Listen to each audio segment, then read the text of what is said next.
Hello student, आज हम लोग कक्षा 11वीं में हाइड्रोजन देख रहे थे। उसी अध्याय में आगे देखेंगे हाइड्रोजन से। तो जो डाई हाइड्रोजन है उसके बारे में पढ़ना है आज। तो डाई हाइड्रोजन का सूत्र होता है H2। हाइड्रोजन का गैस का सूत्र है H2। इसी को बोला जाता है डाई हाइड्रोजन, क्योंकि जो ये हाइड्रोजन का एक अणु है और इसके एक अणु में दो परमाणु पाए जाते हैं। तो दो परमाणु होने के कारण इसको दो के लिए डाई और हाइड्रोजन परमाणु है तो हाइड्रोजन।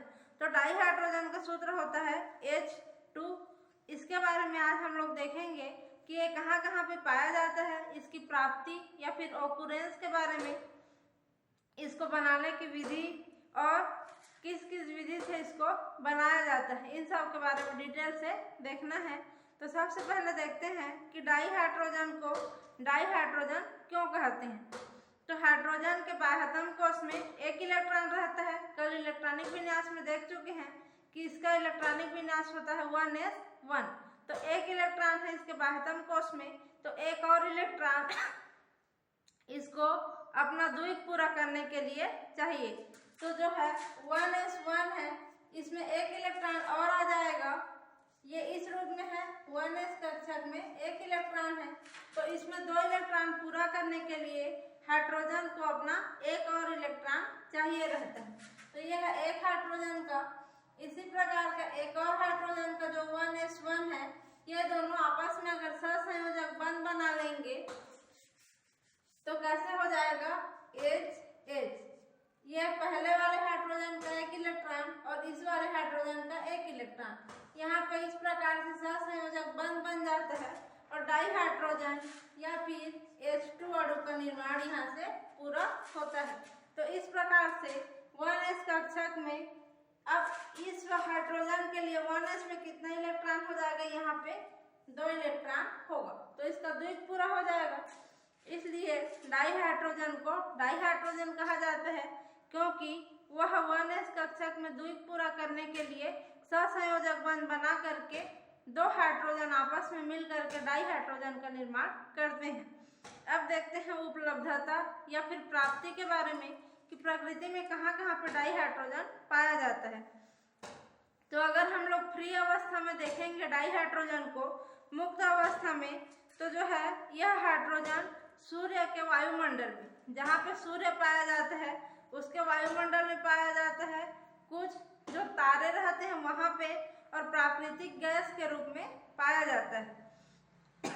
संयुक्त अवस्था में देखेंगे या फिर कॉम्प्लेक्स फॉर्म में या यौगिक के रूप में संयुक्त अवस्था में, यह सभी प्रकार के कार्बनिक यौगिक जल में, अम्ल में, क्षार में और खनिज का जो तेल रहता है खनिज तेलों में भी पाया जाता है।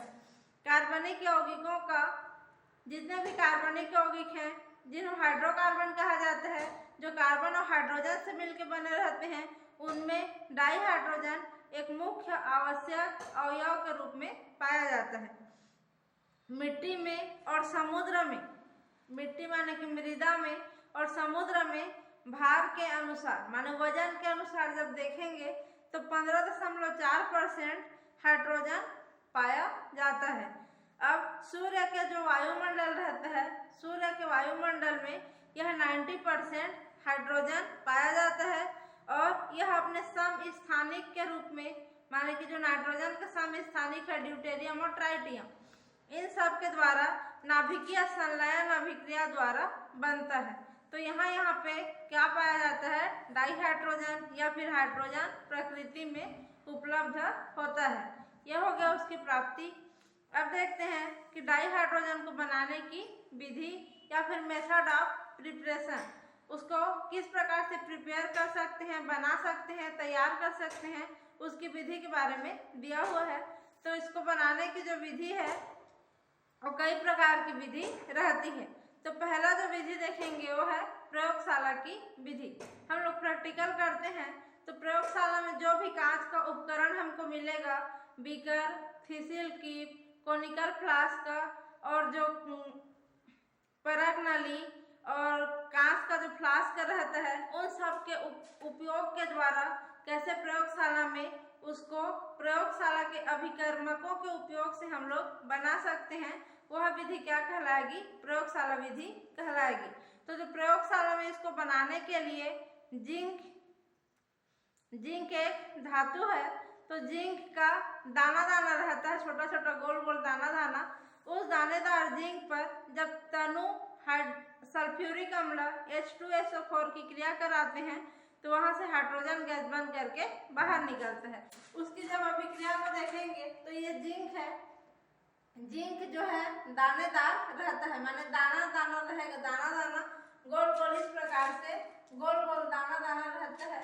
इस जिंक पे जब सल्फ्यूरिक अम्ल हाइड्रोजन युक्त H2SO4 माने कि सल्फ्यूरिक अम्ल को डालेंगे तो यहाँ का जो जिंक है और यहाँ का सल्फेट है, ये जिंक सल्फेट बन के यहाँ पे एक तो प्रोडक्ट देगा और यहाँ का जो ये हाइड्रोजन बच रहा है, ये हाइड्रोजन यहाँ पे हाइड्रोजन गैस के रूप में उड़ जाता है। तो हाइड्रोजन जो गैस है ऊपर की ओर उड़ेगा बनने के बाद, इसलिए हाइड्रोजन के बाद ऊपर की ओर एरो का चिन्ह लगाया गया है। तो इस प्रकार से इस विधि द्वारा प्रयोगशाला में क्या करते हैं?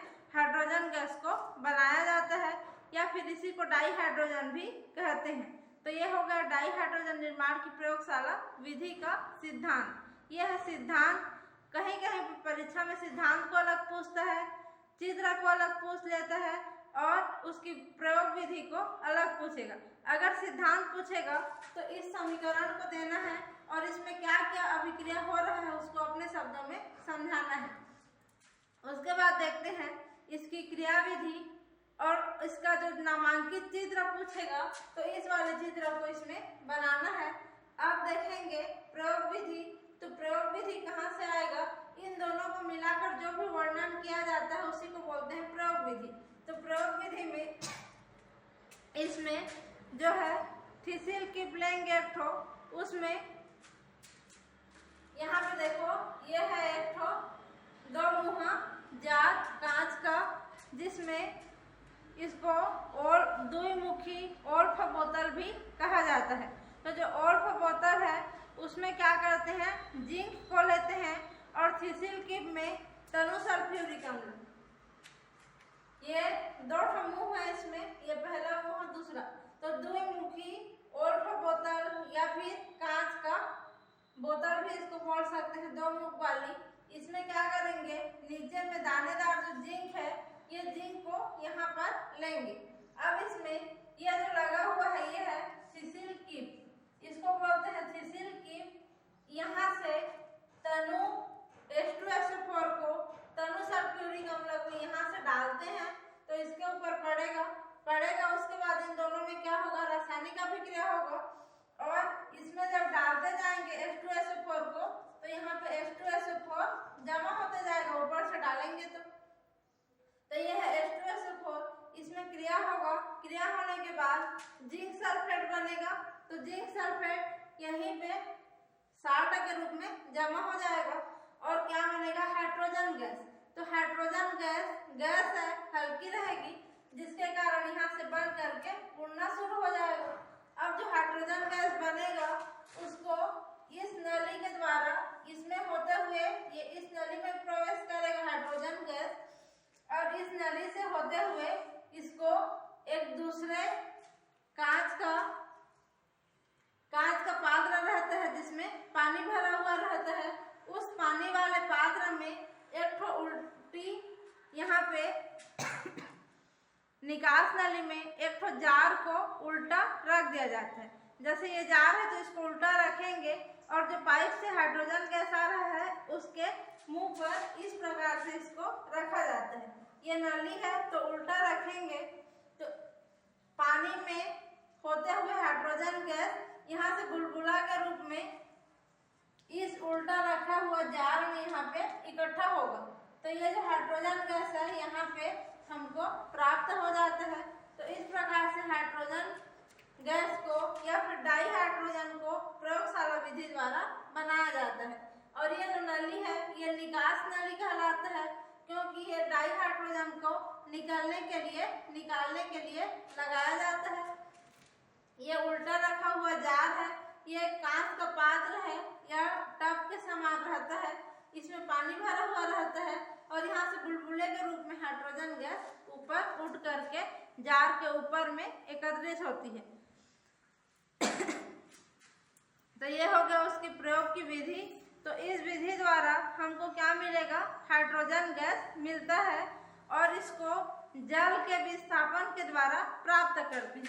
माने जल से होते हुए हाइड्रोजन गैस को गुजार कर माने पानी से गुजार करके यहाँ पे प्योर हाइड्रोजन प्राप्त किया जाता है। फिर भी यहाँ से जो डाई हाइड्रोजन मिलेगा या हाइड्रोजन मिलेगा उनमें अशुद्धियाँ पाई जाती है। तो उस अशुद्धि में आर्सेन हो सकता है या फिर phosphine.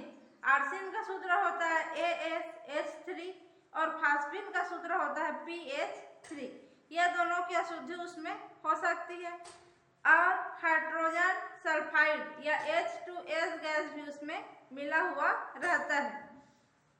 Sulphur dioxide, carbon dioxide और नाइट्रोजन डाइऑक्साइड, इन सब की अशुद्धि भी उसमें पाई जाती है कभी कभी। तो और जल वाष्प, अब पानी से होकर के गुजरा है तो पानी का वाष्प भी कुछ रूप में इस हाइड्रोजन में मिला हुआ रहता है। तो इन सभी अशुद्धि को दूर करने के लिए जो हाइड्रोजन है उनको विभिन्न अभिकर्मकों के विलयन के यू नलिका में प्रवाहित किया जाता है।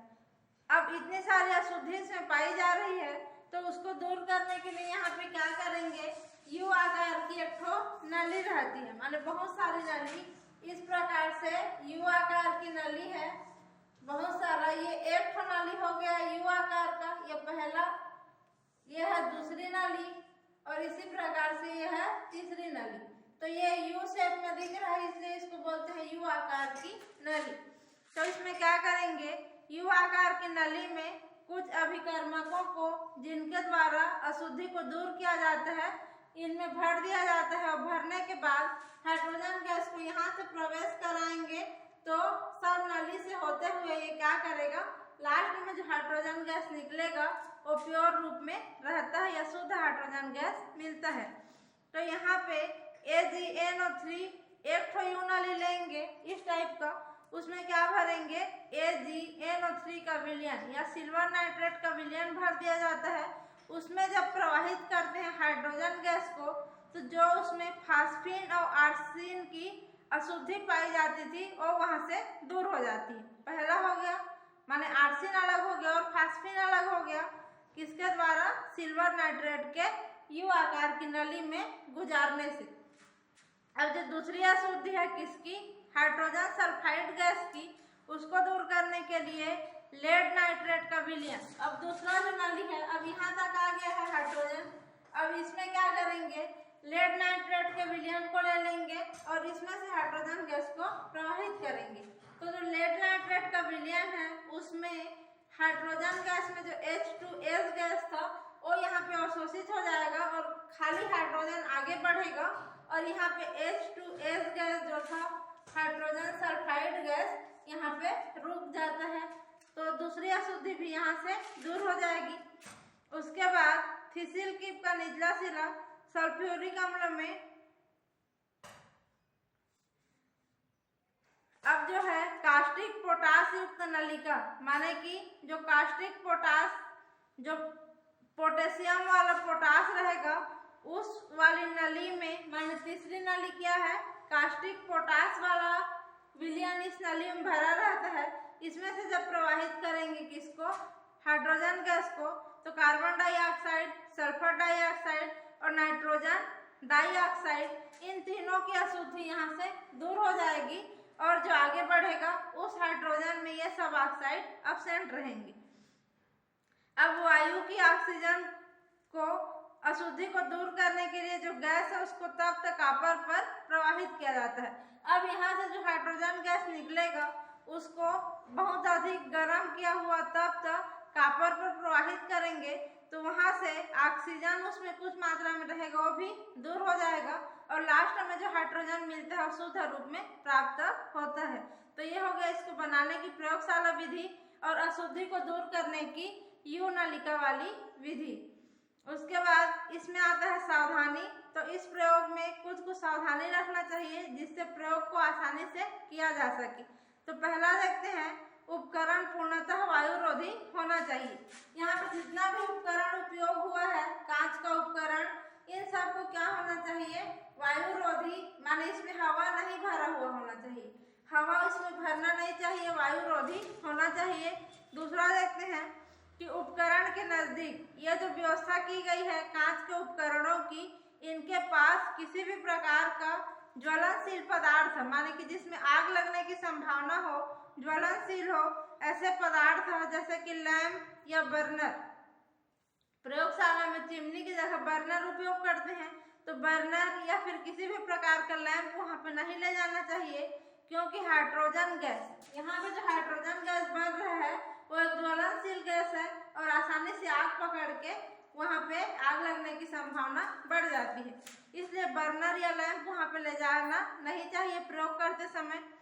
तीसरा है, थिसिल कीप का निचला सिरा सल्फ्यूरिक अम्ल में पूर्णतः डुबो करके रखना चाहिए। यह जो थिसिल कीप है यहाँ पे लगा हुआ है, ये जिंक के ऊपर जो सल्फ्यूरिक अम्ल पहले से थोड़ा सा भरा हुआ रहता है, उसके बाद ऊपर से फिर डालते हैं, तो पहले से जो यहाँ पे सल्फ्यूरिक अम्ल भरा रहेगा उसमें इस थिसिल कीप के इस सिरे को पूरा यहाँ पे डुबा करके रखना चाहिए, माने यहाँ तक लाके नहीं छोड़ना चाहिए, इसमें पूरा डुबा करके रखना चाहिए।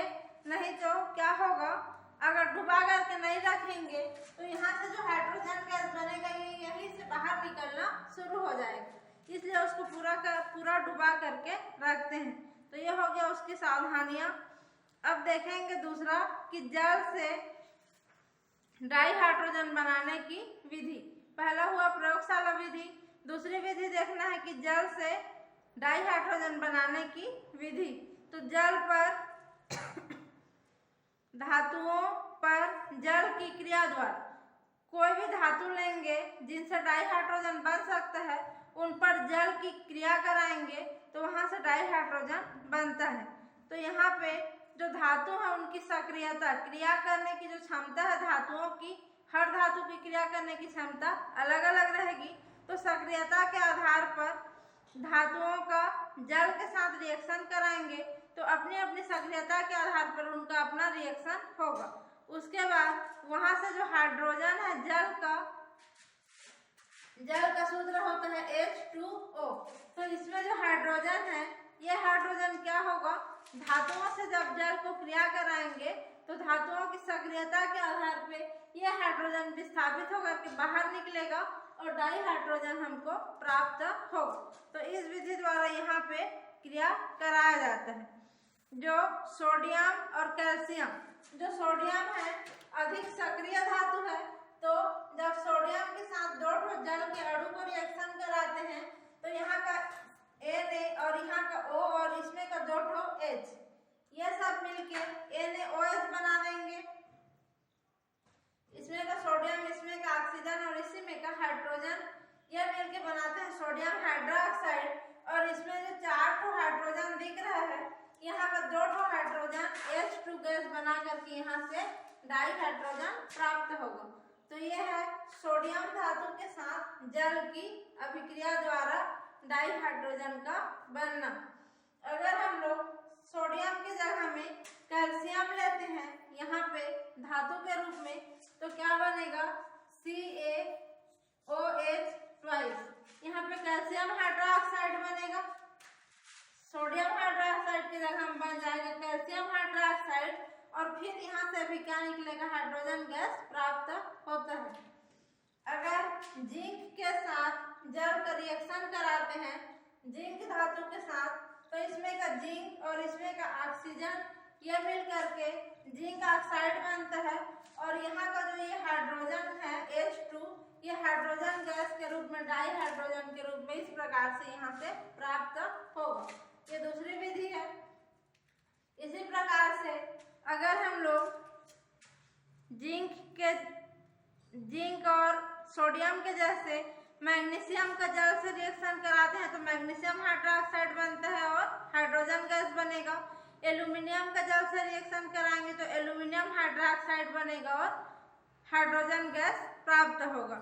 इसी प्रकार से आयरन, आयरन भी एक धातु है जिसको लोहा बोला जाता है या फिर फेरस बोलते हैं। तो आयरन के 3 अणु और जल के 4 अणु को आपस में रिएक्शन कराते हैं। तो यहाँ से Fe3O4 आयरन का ऑक्साइड में मिलता है Fe3O4 करके, और यहाँ का जो 4H2 है ये यहाँ से हाइड्रोजन गैस के रूप में ऊपर की ओर उड़ करके हाइड्रोजन गैस प्राप्त होगा। तो इस प्रकार पहला है धातु और जल की क्रिया के द्वारा हाइड्रोजन गैस का बनना। तो इस प्रकार से क्रिया के द्वारा हाइड्रोजन गैस प्राप्त होता है। अब जो दूसरी विधि है उसमें देखेंगे कि धातु का जो हाइड्राइड है उसके साथ जल का रिएक्शन होगा और हाइड्रोजन गैस प्राप्त होगा। अभी हम लोग देख रहे थे धातु और जल की रिएक्शन। अब देखेंगे जो धातु का हाइड्राइड है उसके साथ जल का रिएक्शन और हाइड्रोजन गैस का बनना। तो यहाँ पे हाइड्राइड का मतलब है किसी भी धातु के साथ जब हाइड्रोजन मिल करके यौगिक बनाएगा तो हाइड्राइड कहलाता है। जैसे कि sodium hydride NaH, calcium hydride NCaH2, यह सोडियम हाइड्राइड, यह कैल्शियम हाइड्राइड। इनके साथ क्या होगा, जब जल का रिएक्शन होगा H2O का, यहाँ पे H2O, तो यहाँ से फिर से क्या बनेगा, सोडियम हाइड्रोक्साइड बन जाएगा NaOH प्लस H2 गैस यहाँ से बाहर निकलेगा। इसमें का सोडियम, इसमें का ऑक्सीजन और इसमें का हाइड्रोजन NaOH बनाएंगे, और ये जो हाइड्रोजन है ये वाला H2 बन करके बाहर निकलता है। इसी प्रकार जो कैल्शियम का हाइड्राइड है ये धातु हाइड्राइड है, इसके साथ भी जब वाटर मॉलिक्यूल का रिएक्शन होता है, 2 जल के अणु का इसके साथ रिएक्शन होगा तो यहाँ से कैल्शियम हाइड्रोक्साइड बन जाएगा CaOH twice plus hydrogen gas बाहर निकलेगा। तो यहाँ का कैल्शियम, यहाँ का 2 ऑक्सीजन और 2 ये हाइड्रोजन, इतना बन के क्या निकला CaOH ट्वाइस। अब यहाँ पे 2 H2 बचा हुआ है तो यहाँ से 2 अणु हाइड्रोजन का गैस बाहर निकलेगा। तो इस प्रकार से धातु के हाइड्राइडों के साथ रिएक्शन के द्वारा हाइड्रोजन गैस बनता है। अब अगला देखेंगे जल के विद्युत अपघटन के द्वारा हाइड्रोजन गैस प्राप्त करना।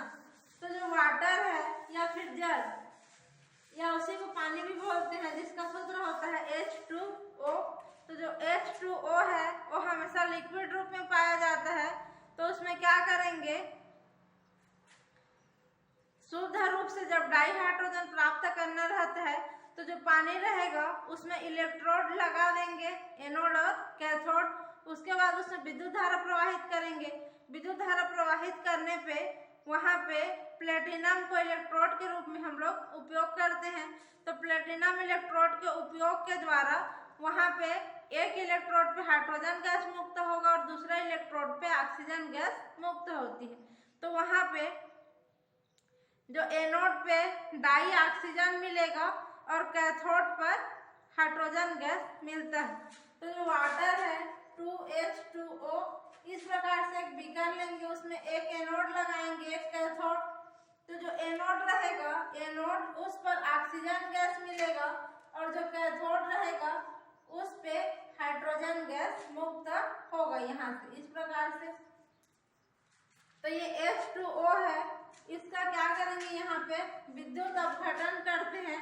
तो जो विद्युत अपघटन में पानी जो लेंगे उसमें थोड़ा सा अम्ल या क्षार भी मिला देते हैं, जिससे विद्युत अपघटन की क्रिया जल्दी होगी।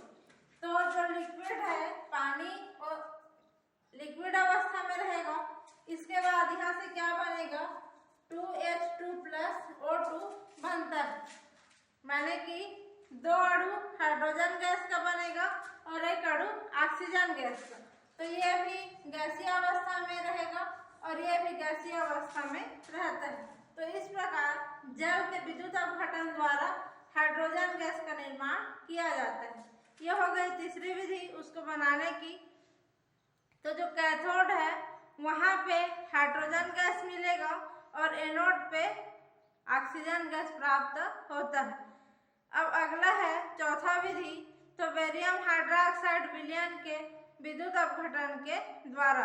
तो जो बेरियम हाइड्रोक्साइड रहता है उस विलयन का जब विद्युत अपघटन करते हैं तो वहां से भी हाइड्रोजन प्राप्त होता है। इसका अभिक्रिया यहाँ पे नहीं दिया हुआ है। अब अगला देखते हैं खारा या फिर नमकीन पानी के विद्युत अपघटन द्वारा। जो पानी है उसमें क्या करेंगे, नमक को घोलेंगे तो पानी क्या हो जाएगा, नमकीन हो जाएगा या फिर खारा हो जाएगा। उस खारे पानी को किसका विलयन मान सकते हैं, नमक का जलीय विलयन मान सकते हैं, क्योंकि नमक को पानी में घोले तो नमक का जलीय विलयन बना। उसी पानी का जब हम लोग क्या करेंगे, विद्युत अपघटन करेंगे तो विद्युत अपघटन के द्वारा वहां से क्या मिलेगा, हाइड्रोजन गैस प्राप्त होगा। क्योंकि जो नमक है वो पानी में घुला हुआ है, तो उसमें जब विद्युत अपघटन करते हैं तो जल भी नमक के साथ मिल करके OH- आयन और H+ आयन में टूट जाएगा, और इसमें टूटने के बाद वहां से 2 H+ आयन आपस में जुड़ करके H2 का निर्माण करेंगे। तो इस प्रकार से इसमें भी क्या मिलता है, हाइड्रोजन गैस प्राप्त होता है। अब जो अगली विधि है वह है धातुओं पर अम्लों की क्रिया के द्वारा। जो नमक का जलीय विलयन था उसमें NaCl माने कि नमक है, इसको पानी में घोले हुए हैं, तो इसका क्या बन जाएगा, एक्वा सॉल्यूशन या फिर जलीय विलयन बनेगा। इसका जब विद्युत अपघटन करेंगे तो यहाँ से बनता है Na+ ion plus Cl- ion. तो जो Na+ आयन है यह भी जलीय विलयन में जाएगा और Cl- आयन भी जलीय विलयन में रहता है। तो इन दोनों विलयन का निर्माण यहाँ पे हो जाएगा। अब यहाँ से जो ये एक ही अणु रहता है H2O है, ये भी क्या करता है, 2 इलेक्ट्रॉन को ग्रहण कर लेगा H2O, और जो इस 2 इलेक्ट्रॉन को ग्रहण करने के बाद ये क्या बनाता है, H2 gas plus OH- ion देगा।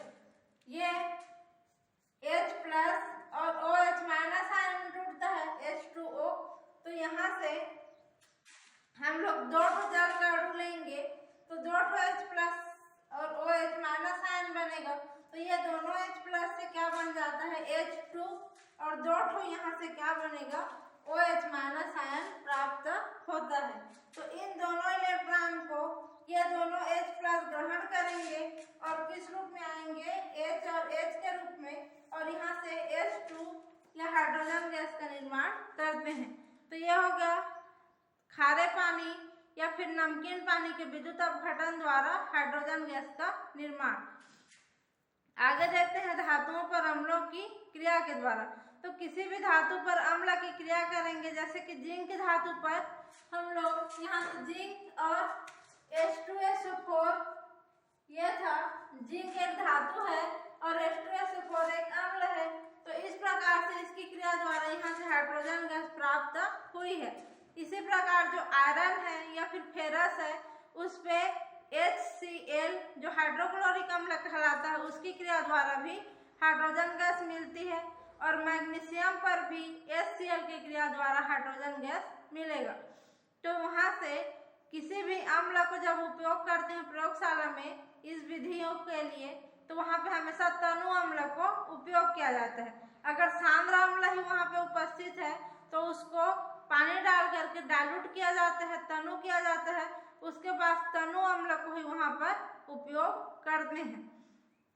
तो ये जो है धातु किसी भी अम्ल से हाइड्रोजन को विस्थापित कर देंगे और उसकी जगह पे खुद जाकर के जुड़ जाते हैं। जैसे आयरन है प्लस 2HCl है, ये क्या करेगा, ये जो आयरन है इस हाइड्रोजन को यहाँ से हटा देगा, विस्थापित कर देगा और इसकी जगह पे खुद जाकर के जुड़ेगा। तो यहाँ से क्या बन जाएगा, Fe और 2 Cl है तो Cl2 बनेगा, और इसमें 2 हाइड्रोजन था, ये H2 बना करके गैस के रूप में बन जाता है। तो धातु क्या करता है, अम्ल अम्ल के हाइड्रोजन को विस्थापित करके उसकी जगह पे स्वयं जा करके जुड़ करके हाइड्रोजन का निर्माण करते हैं। ये हो गया अम्ल के साथ धातु की क्रिया द्वारा। इसी प्रकार धातु पर जब क्षार को डाल करके रिएक्शन कराते हैं, माने धातु और बेस या फिर क्षार का रिएक्शन कराएंगे तो पर भी वहां से हाइड्रोजन गैस प्राप्त होता है। और जिंकेट या जैसे जिंक धातु को लेंगे तो जिंकेट बनेगा और हाइड्रोजन बनेगा। अगर स्टेनस धातु को लेते हैं तो स्टेनेट बनता है और हाइड्रोजन बनता है। और एल्यूमिनियम को लेते हैं तो एल्यूमिनेट बनेगा और हाइड्रोजन गैस वहां से बाहर निकलेगा। तो ये हो गया प्रयोगशाला विधि उसको बनाने की, और एक दो और विधियां उसके साथ में। इसके बाद जो डाई हाइड्रोजन निर्माण की अगली विधि है आगे, उसके बारे में अगली क्लास में देखेंगे। अभी के लिए बस यहीं तक।